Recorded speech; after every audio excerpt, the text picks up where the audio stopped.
Hello guys, आज चाहिँ भनेको टक्कसँगले पाँचथर जिल्लाको फिटिम नगरपालिका 1 मा रहेको नामजुङ डाँडामा काम चलिरहेछ। हाम्रो चाहिँ हिजोबाट म चाहिँ आएको, आजबाटदेखि सुरु काम भइरहेछ। यहाँनिरको पुल मर्मतको लागि काम भइरहेछ हाम्रो।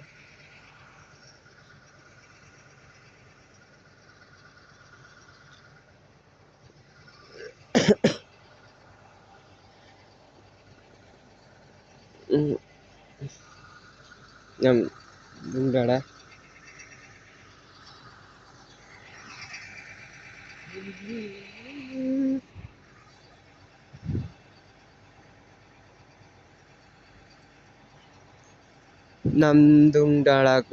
नामदु डाँडाको खोला अहिले त पानी छैन, पछि बर्खायामको बेलामा चाहिँ ठुलो आउँदो रहेछ।